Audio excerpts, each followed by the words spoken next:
Chillicothe and Tegan, thank you. The Russians and Ukrainians agreed to a ceasefire in the city of Mariupol on Saturday at around 10 a.m. Moscow time. Ukrainian civilians then began to evacuate the city. 2 hours after the ceasefire went into effect, the Russians started shelling the city, causing chaos and panic. Russian forces continue to surround Mariupol from all sides. They're also advancing northwest from the city of Kherson into the Ukrainian interior. There have also reportedly been explosions heard in the port city of Odessa. Russia has agreed to a limited ceasefire today, and officials on both sides are set to talk.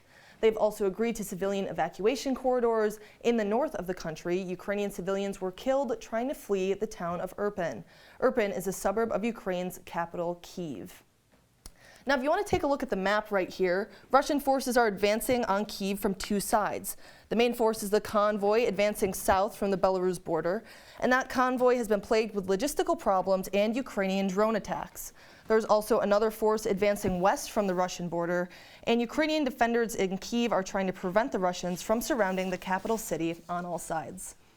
So, Mariah, the Pentagon announced today that more troops will be deploying to Europe. What are the new details on this? So the new details on this were released today that there will be 500 U.S. troops that will deploy to Europe. There will also be troops from NATO, including from Poland, Romania, Germany, and Greece. And as of Monday, the senior defense officials say that there are 190,000 troops amassed along Ukraine's border that have been moved out of the country. Now, the big thing right now is that President Zelensky wants Ukraine to be a no-fly zone, but Western leaders are hesitant. Here's what Zelensky had to say about that. Russian combat aircraft for all these terrorists. Make a humanitarian air zone without rockets, without air bombs. We are people, and it is your humanitarian duty to protect us. Now, Mariah, Russia today announced a limited ceasefire, as you said before. What exactly does that mean? So they said yesterday that the ceasefire would start this morning and that safe passages would open from civilians to the capital of Kyiv. And this came after President Volodymyr Zelensky delivered this speech on Friday in major European cities and talking about the Russian advances on Kyiv. Now, Zelensky urged people to leave, but he did say that if Ukraine falls, then everyone else will fall as well.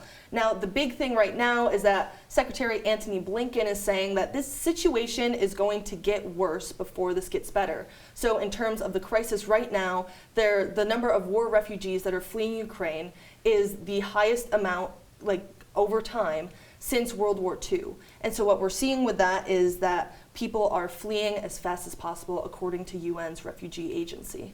And now, you mentioned these people fleeing from Ukraine. We're actually seeing more than 1.5 million of these Ukrainians going to other countries to flee this Russian invasion. Do you think that we're going to see this number increase? I think we will see the number increase. If it goes how it's been going for the past 10 to 12 days, we're seeing that those numbers are going up daily.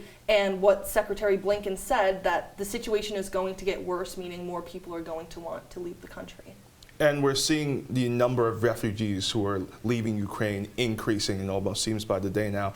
Something else that is going up, having effects on this country and all throughout the world, is gas prices. Take a look at the national average today, $4.14. Here in New York State, it's up 46 cents compared to last week, just over a 1 week period, according to AAA. Here in Syracuse, it's up 49 cents or so. We're continuing to see those prices go up. Absolutely, and I mean, we've heard President Biden talk about this, addressing what he's doing to take care of this, taking oil out of the reserves, but it's something that we're going to continue seeing him comment on. Something else that we're seeing is in Russia, the censoring of the media, including TikTok just came out and said that, Russian content was being censored on there. Absolutely, and we're seeing that with big tech giants, that this information war that's starting to happen because of Russian censorship and everything happening in Ukraine. Earlier today, TikTok put out a statement saying that they have to ban live streaming from people in Russia because of this fake news ban.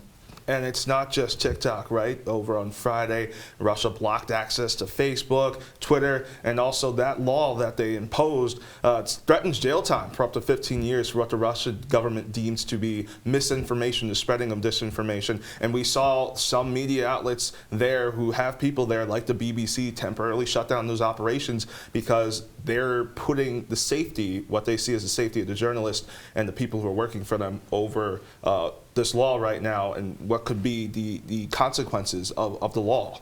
Yeah, and what we can see is that this is going to have a bigger impact the more days that these bans go on, because this isn't just impacting Russian leaders, these are impacting Russian civilians who may or may not agree with what is happening in Ukraine right now. So as that freezes, as Apple Pay freezes, as all of these amenities for creators and people freeze, we're going to see the impact that that will have on civilians and what this will have as the war continues. Talking Points breaking news analyst Moriah Humiston. Thank you.